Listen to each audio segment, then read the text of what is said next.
Good morning बच्चों, कैसे हो तुम लोग? अच्छे। चलो, तो आज का जो हमारा टॉपिक रहेगा, टॉपिक क्या रहेगा बेटा? आज का हमारा नया टॉपिक है कोशिका विभाजन, यानी कि सेल डिवीजन। आज हम क्या पढ़ेंगे कि एक कोशिका क्यों विभाजित करती है और कैसे विभाजित करती है, और एक कोशिका कितने तरीके से विभाजित करती है। ठीक है, तो सबसे पहले हम बात करेंगे कि कोशिका का विभाजन कितने प्रकार से होता है। ठीक है, तो आप याद रखिएगा कि एक कोशिका में विभाजन के जो तरीके होते हैं वो कितने होते हैं? दो होते हैं। कितने होते हैं? दो होते हैं। कोशिका में विभाजन के कितने तरीके होते हैं? दो। पहला क्या होता है? पहला है आपका समसूत्री विभाजन और दूसरा क्या है? अर्धसूत्री विभाजन, यानी कि माइटोसिस और दूसरा क्या? मियोसिस। यानी कि समसूत्री विभाजन यानी समान विभाजन, और दूसरा क्या बेटा? अर्धसूत्री विभाजन यानी कि न्यूनकारी विभाजन, यानी आधा किलो अर्धसूत्री। ठीक है, अब इन दोनों ही चीजों को पहले हम क्या करेंगे? टेलर की तरह समझेंगे। ठीक है, डिटेल में तो हमको पढ़ना है ही।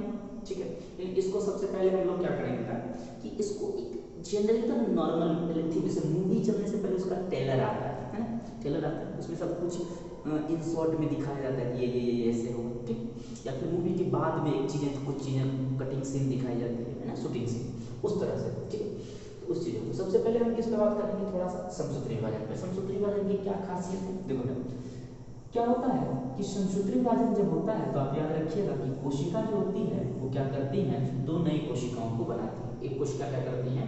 दो नई कोशिकाओं को बनाती है, और बनने वाली जो कोशिका है ये दोनों क्या है? संतति कोशिका। क्या है? संतति कोशिका।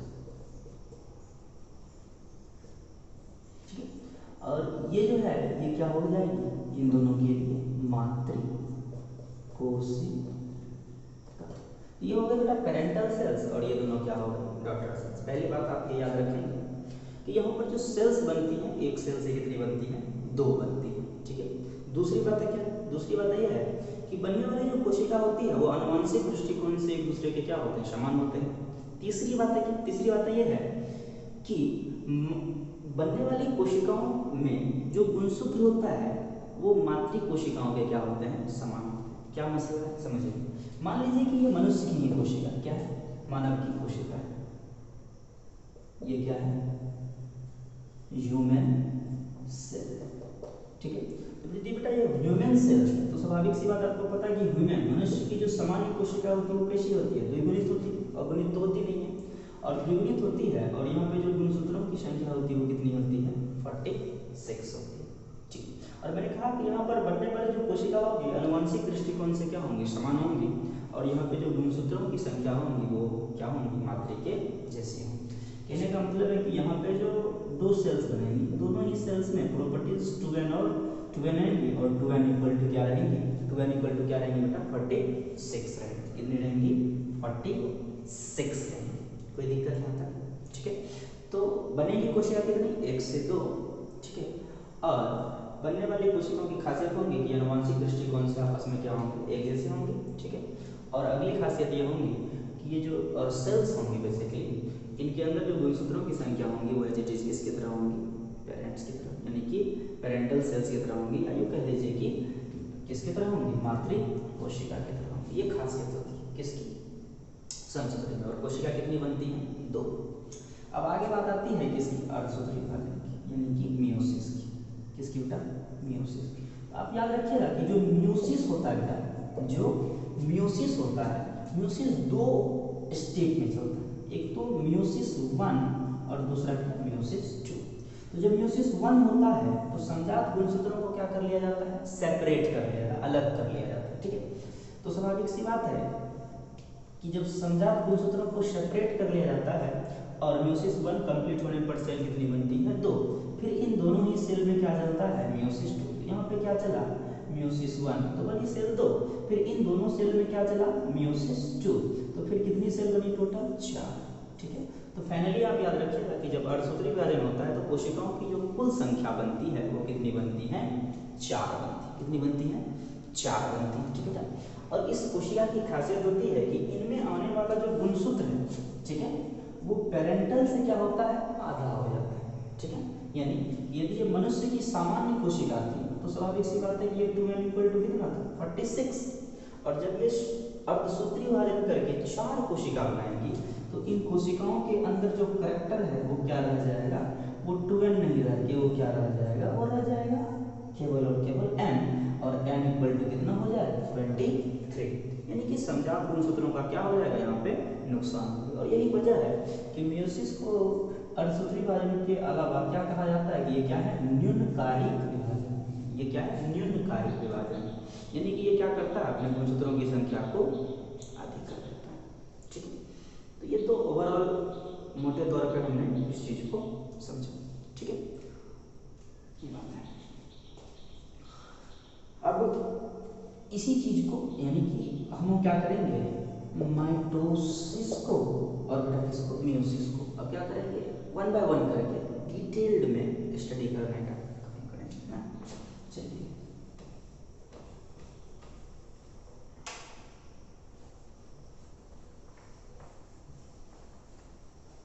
आइए, ठीक है, बात करते हैं किसकी समसूत्री विभाजन की। तो समसूत्री विभाजन में सबसे पहला पॉइंट मैंने लिखा है कि समसूत्री विभाजन से उत्पन्न होने वाली कोशिकाएं, समसूत्री विभाजन से उत्पन्न होने वाली कोशिकाएं आनुवंशिक रूप से क्या होती हैं समान होती हैं, जो गुणसूत्र संख्या में मातृ कोशिका के क्या रहती है समान रहती है। अभी तुरंत मैंने समझाया। ठीक है, अगली चीज है कि ये तो हमको समझ में आया प्रॉपर्टीज के बारे में। अब हम ये प्रश्न उठ रहा है कि क्या ऐसी वजह रही, क्या मजबूरियां रही होंगी इनकी कि इनको क्या होना पड़ा विभाजन होना पड़ा। ठीक है, सिंपल सी बात है। एक बात बताओ, ये छोड़ो पढ़ाई लिखाई की बात है, नॉर्मल बात बताओ, एक घर का विभाजन क्यों होता है। ठीक है, एक बात बताओ, एक पिता के 2 बेटे हैं, जब वो 3-3, 4-4 साल के हो 10 साल के हो, क्या कभी उसने आपस में कहा मेरे दोनों को नहीं पट रहा, दोनों को बंटवारा कर दो, नहीं। ठीक है, उसमें आपके घर का पूरा जो कंट्रोल है नियंत्रण है वो किसके हाथ में रहता है माता पिता के। आप क्या करेंगे, आपको क्या करना है, सुबह कहाँ जाना है, शाम क्या करना है, ये सारा चीज नियंत्रित और निर्देशित करने का काम कौन करते हैं माँ और पिता करते हैं। ठीक है, अब कुछ लोग सोच रहे हैं नहीं सर माँ और पिता हम लोगों को नियंत्रित करते हैं, लेकिन पापा को भी नियंत्रित कौन करते हैं मम्मी करती है। ठीक है, ठीक है भाई, स्वाभाविक सी बात है घर घर में। ठीक है, चाहे बाप कितना नियंत्रित कर ले बाल बच्चों को, लेकिन बाप को भी एक व्यक्ति नियंत्रित कर रहा था, वो होती है कौन, समझ गया। ठीक है, चलो कोई बात नहीं। तो स्वाभाविक सी बात है बेटा स्टार्टिंग में क्या लगता है कोई विभाजन करने में नहीं, लेकिन जैसे ही कुछ समय के बाद क्या होती है चीजें बदलती हैं, अवसर बदलते हैं। जब परिवार धीरे धीरे क्या होता है बड़ा होता है, उनके बच्चों के भी शादी होंगे, उनके भी बच्चे होंगे। ठीक है, तो फैमिलीज क्या होंगी धीरे धीरे बढ़ेंगी। ठीक है, तो बढ़ने के बाद एक समय आएगा जब क्या होगा कि पेरेंट्स का जो कंट्रोल है अपने ही परिवार के सभी मेंबर से धीरे धीरे क्या होता चला जाएगा खत्म होता चला जाएगा। ठीक है, इनके आपस में नोकझोंक होने की वजह से पारिवारिक माहौल जो है वो क्या होगा बिगड़ेगा, और जैसे ही पारिवारिक माहौल बिगड़ेगा तो स्वाभाविक सी बात है कि पेरेंट्स वहाँ पर क्या डिसीजन लेंगे कि दोनों ही बच्चों को क्या कर दिया जाए, या 2 या 3 जितने भी हों इनको क्या कर दिया जाए आपस में अलग कर दिया जाए, इनको क्या कर दिया जाए सेपरेट कर दिया जाए, ताकि पुनः क्या हो सके इनको अपने अपने फैमिलीज पर कंट्रोल हो, नियंत्रित कर पाएंगे और स्थिति क्या हो समान बनी रहे। ऐसी ही कुछ स्थिति यहाँ पर प्रकट होती है। ठीक है, तो एक नायक हो, ठीक है, नायक ही कह सकते हैं। ठीक है, क्योंकि साइंस की भाषा में नायक का यहाँ पे मतलब है साइंटिस्ट से। ठीक है, वो मूवी वाला नायक है, जैसे आदि पुरुष वाला टाइप का नायक है ना, जिसमें कह रहा हो बजरंग बली। ठीक है, कि तेल भी तेरी कपड़ा भी तेरी, तेरे बाप की और जलेगी भी तेल, ऐसा टाइप का नहीं। तो ये नायक है हमारे लिए साइंस के विद्यार्थियों के लिए जो साइंटिस्ट हैं जैसे कि वो क्या है नायक की तरह ही है। तो इस टॉपिक के जो नायक हो, ठीक है, जिन्होंने ये बताया कि सेल डिवाइड क्यों करती है, उनका नाम क्या था ओ हर्टविग। ठीक है बेटा, तो ओ हर्टविग ने एक थ्योरी दी जिस थ्योरी का नाम क्या था कर्नब्लाट थ्योरी। क्या नाम था कर्नब्लाट थ्योरी। ठीक, अब इस थ्योरी के अनुसार उन्होंने कहा कि जब एक सेल का कैरियोप्लाज्मिक इंडेक्स KI यानी कैरियोप्लाज्मिक इंडेक्स, या कैरियोप्लाज्मिक इंडेक्स का ही दूसरा नाम होता है न्यूक्लियोसाइटोप्लाज्म, जैसे कि मैंने यहाँ पे लिखा था डिफरेंट कलर ले लो ताकि तुमको क्या हो सके अच्छे से दिखे। क्या कैरियोप्लाज्मिक इंडेक्स, या इसी का दूसरा नाम आप कह सकते हैं कि क्या न्यूक्लियोसाइटोप्लाज्मिक रेशियो क्या हो जाए गड़बड़ा जाए। ठीक है, बिगड़ जाए। तो इसके बिगड़ने के कारण क्या होता है समसूत्रण। क्या होता है समसूत्रण। तो कैरियोप्लाज्मिक इंडेक्स कब बिगड़ता हो, कैरियोप्लाज्मिक इंडेक्स कब बिगड़ता हो? तो इससे पहले सबसे पहले आपको ये तो पता चले कि कैरियोप्लाज्मिक इंडेक्स है क्या, ठीक है। तो कैरियोप्लाज्मिक इंडेक्स को समझने के लिए थोड़ा सा क्या करना पड़ेगा आपको, सेल चैप्टर में जाना पड़ेगा, ठीक है। सेल चैप्टर से चीजें समझनी। एक चीज वहाँ पे थोड़ा सा मैं पीछे से और लूंगा कि पीछे जब आपको हमने सेल चैप्टर पढ़ाया था तो वहाँ पे एक बात और हमने कही थी कि एक सेल को नियंत्रित और निर्देशित करने का काम कौन करती है, न्यूक्लियस करती है, ठीक है। और साथ ही साथ वहाँ पे एक कंसेप्ट मैंने और आपको रिकॉग्नाइज किया था कि यदि आप हेमरलिंग के कंसेप्ट को समझें कि आनुवांशिक नियंत्रण, वृद्धि और उपापचय की क्रिया, इन सबको भी कराने का काम किसका है, न्यूक्लियस का। इसको भी कोऑर्डिनेट करने का काम कौन करती है, न्यूक्लियस, केंद्रक का, ठीक है। ये चीजें हमने आपको सेल चैप्टर में बेसिकली क्या किया था, बताया था, ठीक है।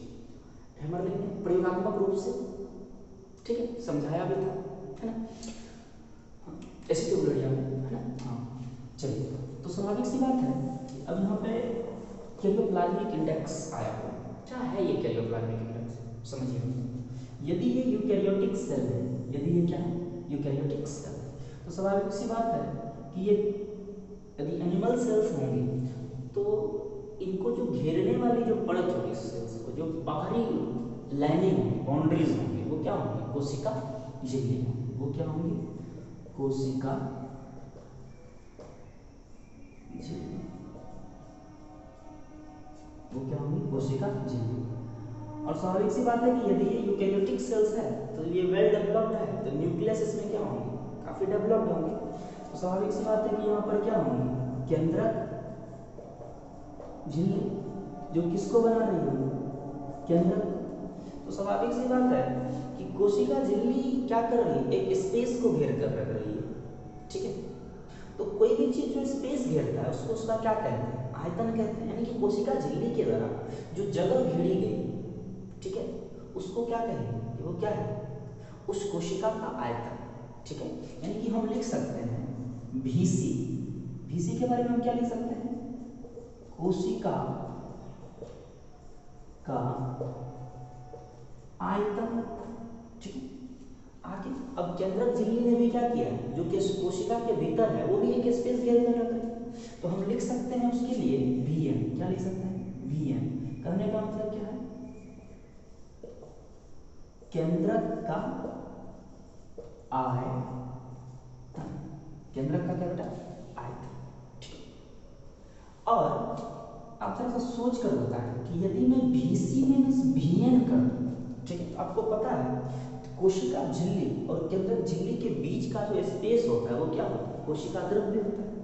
यानी कोशिका द्रव्य है तो सारी सी बात है, आयतन किसका हो गया, कोशिका द्रव्य का। तो यदि मैं लिख दूं कि VC माइनस VN, तो मैं लिख सकता हूं कि ये आयतन किसका है, कोशिका द्रव्य का आयतन। अब बेटा इस थ्योरी के अनुसार इन्होंने एक फॉर्मूला पेश कर दिया, क्या किया, एक फॉर्मूला पेश किया, KI equal to VN upon VC minus VN।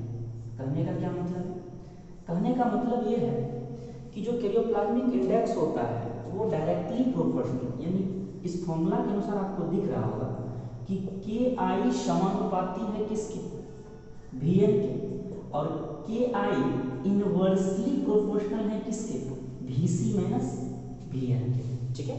तो जो KI है वो डायरेक्टली प्रोपोर्शनल है VN के और इनवर्सली प्रोपोर्शनल किसके हैं, VC माइनस VN के। इस फॉर्मूला के अनुसार आपको दिख रहा है।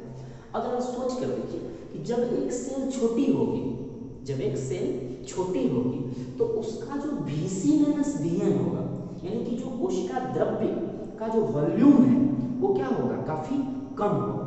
तो स्वाभाविक सी बात है कि उस सेल में, उस सेल का जो न्यूक्लियस है, उस कोशिका का जो केंद्रक है, साइज छोटा होने के कारण से अपना नियंत्रण क्या करता है, अच्छे से, वो कहावत है ना, छोटा परिवार सुखी परिवार, तो वैसा ही कुछ, ठीक है, कि साइटोप्लाज्म जब कम है क्योंकि कोशिका भी छोटी है तो VC माइनस VN क्या है, कम है। तो स्वाभाविक सी बात है कि कैरियोप्लाज्मिक इंडेक्स क्या होगा, ज्यादा होगा।